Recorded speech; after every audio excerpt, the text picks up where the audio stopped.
Recent studies indicate that discussing animals can significantly enhance language acquisition. Emma, why do you think animals are such a powerful tool in learning English?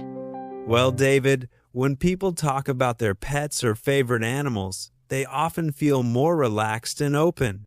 This emotional connection makes the conversation more genuine, facilitating better language absorption. Absolutely. I read that when learners discuss topics they love, like animals, their brain engages more deeply, making language learning feel less like a chore. Exactly, and there's an anecdote about a student who improved their English by regularly discussing their dog. The joy in sharing stories about their pet made the learning process enjoyable. But what about those who aren't animal lovers? Can they still benefit from this approach? That's a valid point. While animals might not resonate with everyone, the key is finding any emotional topic. For some, it might be sports or music instead. So, essentially, it's about tapping into what makes someone's heart sing, right? Absolutely, David. And looking ahead, educators might integrate more personalized content to cater to diverse interests, making learning both effective and enjoyable. Emma, using animal names can be a fun way to build vocabulary. How do you think this method aids beginners? It's quite effective, David. Animal names are often among the first words children learn, providing a familiar foundation. Plus, they bring an element of playfulness to learning. Indeed.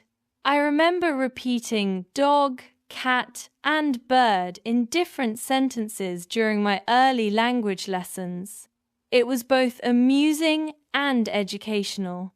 There's the story of a teacher who used animal flashcards to teach English. Students not only learned new words, but also enjoyed mimicking animal sounds, making the class lively. However, what if someone finds this method too simplistic? Could it limit a learner's potential for more complex vocabulary? That's a fair concern. But starting simple doesn't mean staying simple. Once foundational words are mastered, learners can build on them with more complex phrases.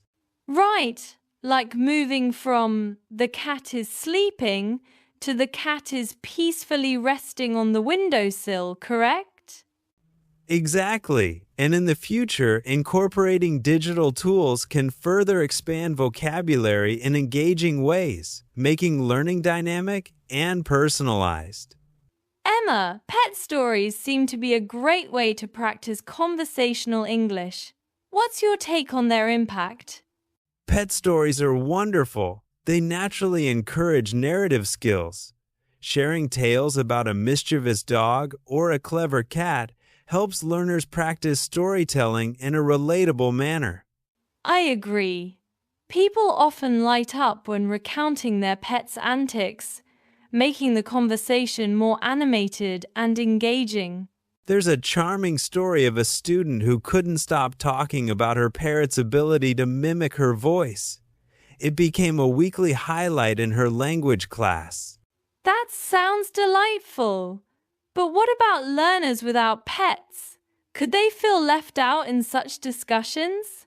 That's a good question. Those without pets can still participate by sharing encounters with animals in nature or at a zoo. It's about broadening the topic's scope. So the focus is on inclusivity and shared experiences, even if indirect, right? Precisely.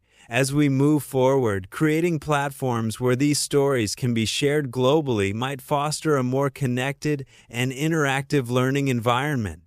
Emma, animals hold different significances across cultures. How do these cultural nuances enrich language learning? Cultural insights add depth to language learning. For example, in Thailand, elephants symbolize strength, and understanding such context can make vocabulary more meaningful. That's fascinating. I also learned that in Japan, Cats, especially the Maneki Neko, are viewed as harbingers of good fortune. Indeed, and such stories make the learning process more immersive. One student shared how discovering these cultural tales sparked their interest in both language and history. But there's a counter-argument that cultural specifics might overwhelm beginners.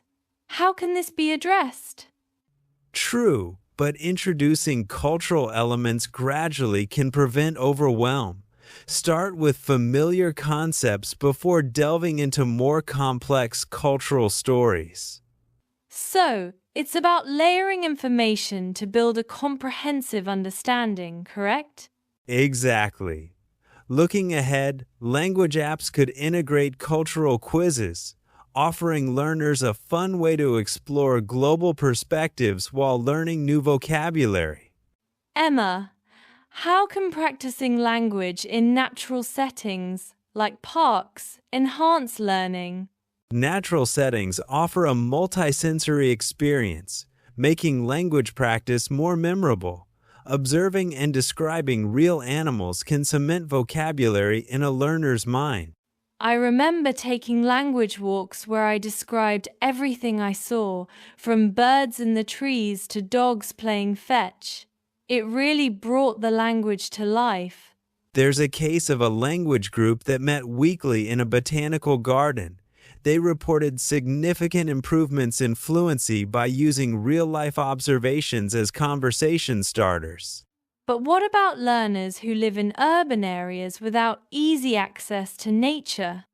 Great question. Urban learners can use virtual reality experiences or visit local zoos and parks.